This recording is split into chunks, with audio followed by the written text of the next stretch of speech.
It's Ricky Rich with Black Primacy with a quick question.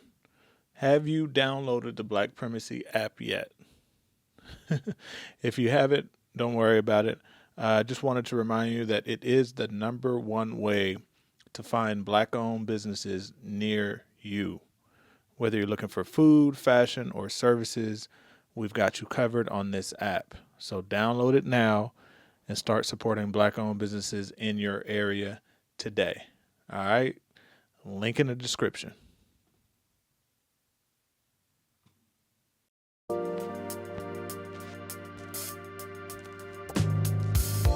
Being in Oman, I'm very relaxed. I don't have as much stress. They welcome me. They say, "Oh, hello, sister." Like I'm one of them. It's been very great. Like I wouldn't have stayed as long as I had if it wasn't a good life here. My name is Nicole Brewer. I'm 43 years old, and I'm an English teacher, travel advisor, and travel writer living in Oman.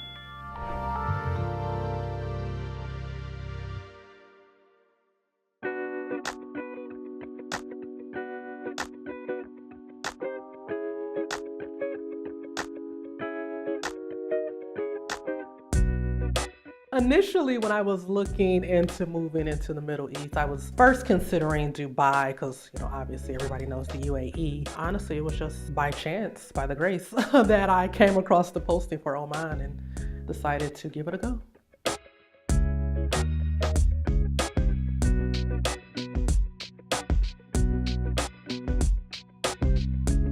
I am a travel blogger influencer for my site I Love the Globetrots. Additionally, I am a travel advisor, so I help plan and book trips for my clients.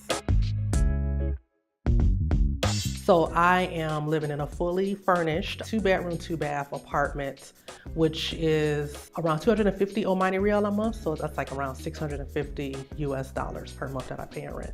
All of my utilities are included. So like my water, electricity, they even have internet included here. The only thing that I pay for outside of that will be my cell phone bill.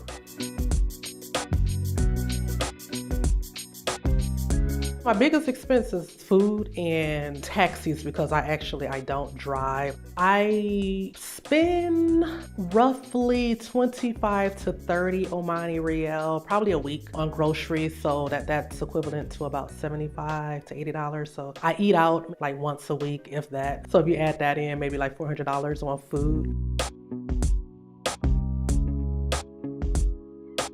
I would definitely say that travel has been a passion of mine. Honestly, since before moving abroad, I realized that I had a curiosity for travel from a young age. Namibia was absolutely beautiful. The Seychelles.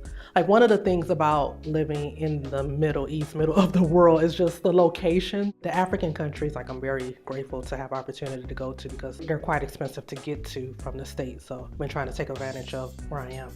This past January actually was my winter break, so I ended up spending a week in Bali. It was an abnormal amount of spending for the month of January because I was planning for my winter break. I'll say that in a year, maybe I would take 2 or 3 big trips and then maybe just like a weekend trip every so often to Dubai.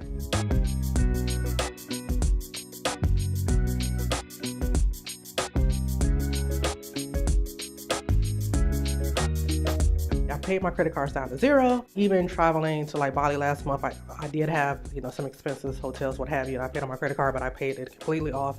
So I'm very happy to report that my credit card debt has actually gone down to 0.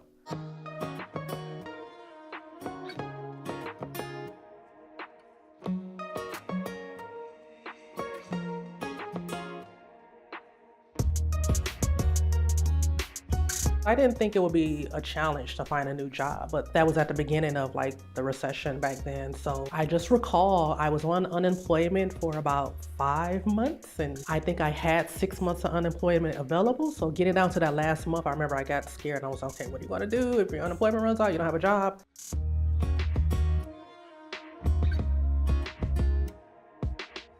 It was really out of desperation, if I'm going to be honest with you. When I was getting to that point of getting ready to run out of my financial assistance, initially, I told myself I would only leave for a year or 2 once the economy got better. And 15 years later, I'm still gone. So honestly, I am a traveler at heart.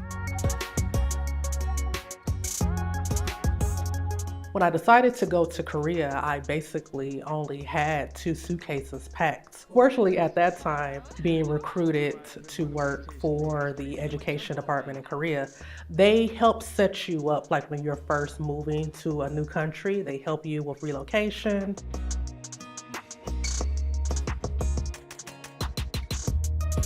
Oman really wasn't on my radar. I really didn't know much about the country, but I remember specifically I saw a job posting on a site called SeriousTeachers.com for Oman, and I was like, this looks interesting. So after seeing that posting, I ended up researching Oman, and I was like, wow, this is a very beautiful country.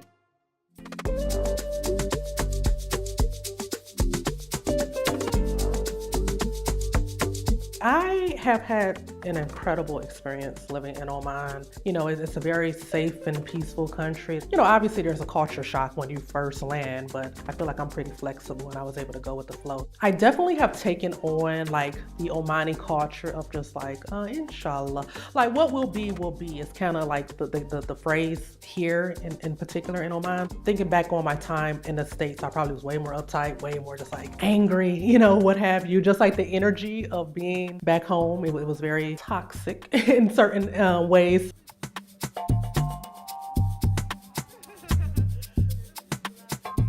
Since we have the universities here, there's a decent amount of expats here in the city. There's opportunities to spend time and hang out with my friends, but if I really want to let my hair down, I have to go to Muscat or to Dubai. I probably go to Muscat about once or twice a month on average.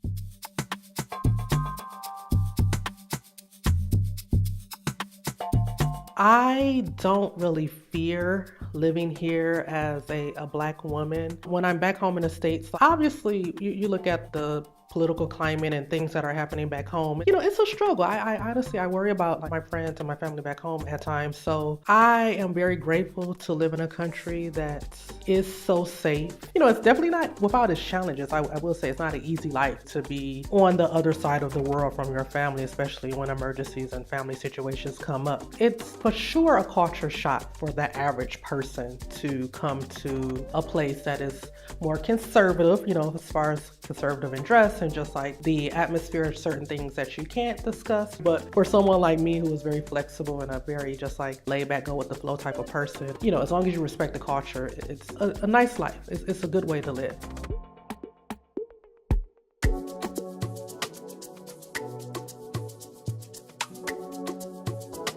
As much as I love my friends and my family back in the States, I don't really see myself living there long term unless, an emergency or there's a reason that I have to go back, for family. Of course, I will be willing, but ideally, I would love to retire abroad. My dream location is to be able to retire in Portugal. I would love to like buy a property and so maybe have a hostel where I would be able to generate income from.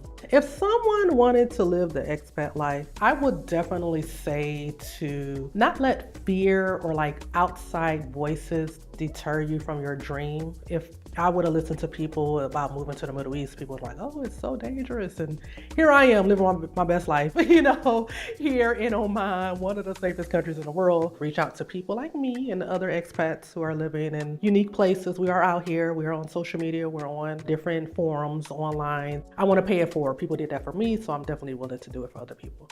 All right, I hope you enjoyed the video. Please check out the other content that we have on this channel. But before you go, I wanted to remind you again not to forget to check out the Black Primacy app. It is the best way to connect with Black-owned businesses near you. They need your support. We need your support. Link in the description.